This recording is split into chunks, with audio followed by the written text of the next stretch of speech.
Ada apa sih dengan perempuan Bali? Iya. Kalau saya boleh bercerita, perempuan Bali itu adalah perempuan yang double burden. Oh, Kalau double double burden itu apa? Mhm. Satu, dia melaksanakan kegiatan publik, kalau Mhm. mereka yang punya kegiatan publik. Mhm. Kedua, dia juga melaksanakan kegiatan domestik. Mhm. Ketiga, dia melaksanakan kegiatan kalau di adat itu namanya di banjar adat atau di desa Mhm. adat.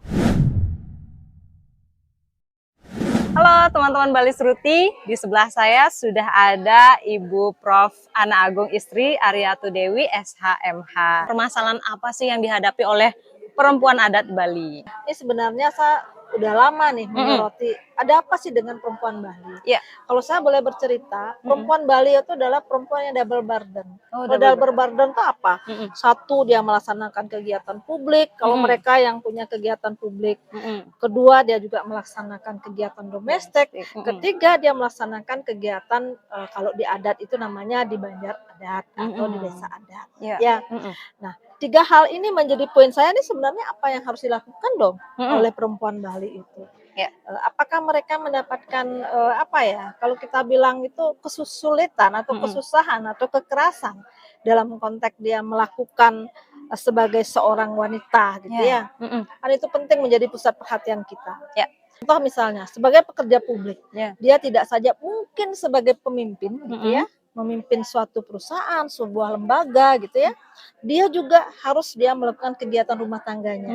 Bagaimana dia memberikan pendidikan kepada anak-anaknya, untuk memberikan jalan arah hidup kepada anak-anaknya. Ya. Yang ketiga itu tentu saja adalah bergerak di bidang adat. Kita sebagai wanita Bali yang memang masih terikat dengan adat dan budaya, kita memang tidak boleh mengabaikan urusan itu, urusan adat dan budaya. Makanya perempuan Bali itu harus bersinergi. Tapi apakah perempuan Bali itu semua mendapatkan kekerasan? Menurut saya sih tidak. Tapi bagaimana perempuan Bali itu menempatkan dirinya, satu sebagai pekerja publik, dua sebagai pekerja adat, pekerja domestik, dan ketiga dia sebagai masyarakat adat. Nah, kalau di Bali cukup bagus perkembangannya, tapi kalau kita lihat di tempat-tempat lain nampaknya masih banyak terjadi persoalan demikian ya. Saya katakan kekerasan tidak, tapi banyak persoalan walaupun tanda petik mungkin di sana termasuk kekerasan juga ya. Tapi di Bali ada nggak kekerasan terhadap perempuan? Banyak juga. Hanya saja sekarang kita sebagai perempuan Bali gitu ya berusaha membangunkan naluri perempuan adat Bali itu bahwa kita itu harus berdaya gitu ya, harus berdaya, memiliki kemampuan sehingga mampu merespon perkembangan yang ada di masyarakat. Perempuan adat apa yang bisa dilakukan? Harus banyak dong yang bisa dilakukan. Nggak boleh nggak melakukan apa-apa, nggak boleh duduk manis, diam di rumah gitu. Hanya laki-laki saja yang ngurusin semua itu. Perempuan juga harus ada gitu, karena as a manusia, sebagai seorang manusia, perempuan dan laki-laki itu adalah sama. Perannya saja yang berbeda gitu. Laki-laki boleh memelihara anak, boleh dong.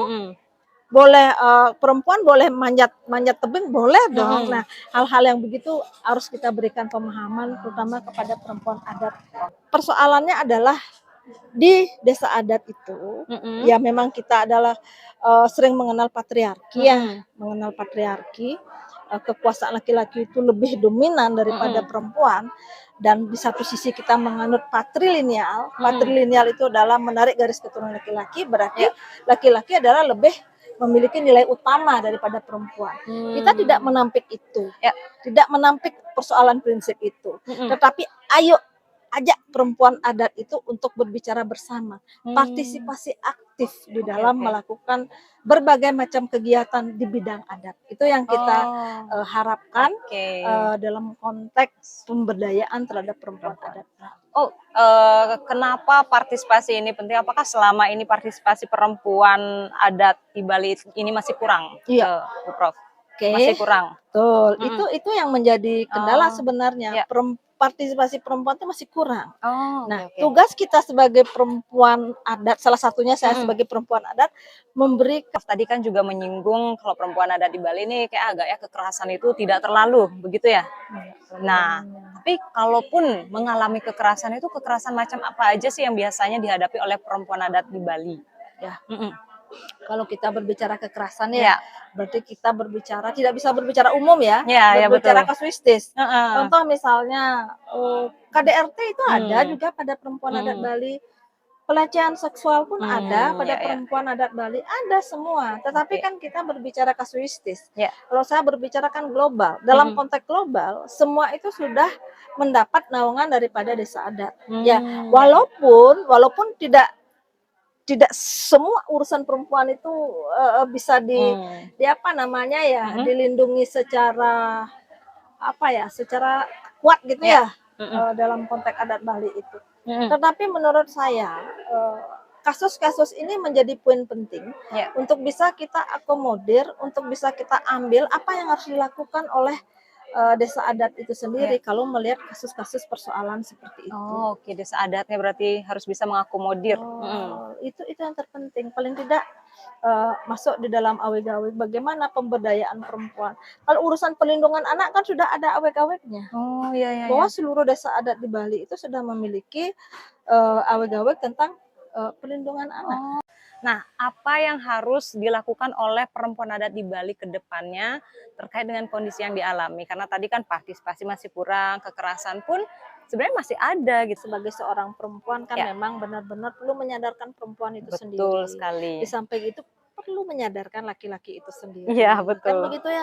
Kita perempuan tidak saja kita hanya berbicara perempuan saja, tapi Iya, bagaimana laki-lakinya juga aware gitu sama betul, betul. perempuan, kan itu. Nah, apa yang bisa kita lakukan di Bali? Ya, Di satu sisi tentu saja adalah regulasi. regulasi. Ya. Itu yang penting. Regulasi itu harus memberikan afirmasi. Artinya perlindungan yang khusus kepada perempuan. Oke. Karena kalau kita lihat dari konteksnya akademis hak asasi manusia ya, bahwa perempuan itu adalah kelompok rentan. Kelompok Betul, betul. rentan itu harus diberikan perlindungan secara khusus dia. Harus diberikan perlindungan secara khusus dan perlakuannya juga secara khusus. Oke. Oleh karena itu regulasi itu menjadi penting baik itu dalam tataran nasional maupun dalam tataran adat. Nasional itu banyak sekali sudah ada regulasi-regulasi yang mengatur urusan perempuan. Tapi di adat ini yang Nah, belum. ini yang perlu kita belum. dorong dan galakan ya Bu Prof. Iya, ini yang perlu didorong untuk merealisasikan aturan-aturan yang memang memberikan perlindungan kepada perempuan adat itu sendiri. Walaupun sejauh ini, kalaupun tidak ada peraturan yang mengatur secara jelas begitu ya mengenai perlindungan perempuan adat di Bali, tetapi itu actionnya sudah sebenarnya. Oh, actionnya sudah. Sudah. Bagaimana hak waris itu? Hak waris itu kan tidak ada pengaturannya secara jelas, tetapi hanya berdasarkan putusan MUDP. MUDP yang itu ya. Putusan MUDP kalau misalnya diikuti oleh desa adatnya monggo, kalau tidak ada apa-apa gitu. Oh, begitu. Tidak mengikat dia putusannya MUDP itu hanya sebagai arahan guidance. Kan itu dia. Nah, oleh karena itu, desa adat itu harus memberikan perlindungan terhadap perempuan Bali. Contoh, kalau kita berbicara perempuan Bali, satu, ada yang disebut dengan Dautwo. Dautwo itu mereka yang tidak melakukan perkawinan seumur hidupnya, pilihan itu. Yang kedua, mulih setelah bercerai, mereka pulang langsung ke rumah bajangnya. Yang ketiga, janda atau balu yang masih tinggal di rumah suaminya. Itu bagaimana perlindungannya? Nah, ini nampaknya masih belum tersentuh. Itu kalau kita berbicara perempuan banyak sekali. Oke, berarti pada intinya regulasi saya juga baru nggak ya, ternyata banyak hal yang bisa dialami oleh perempuan Bali. Banyak. Jadi seperti yang tadi Ibu Prof sampaikan. Iya, salah satunya. Oke, terima kasih banyak Ibu Prof. Kalau kita berbicara tentang perempuan adat Bali ini memang selalu menarik dan tidak akan ada habisnya. Lain kali kita akan ngobrol lebih dalam lagi ya Ibu Prof. Ya.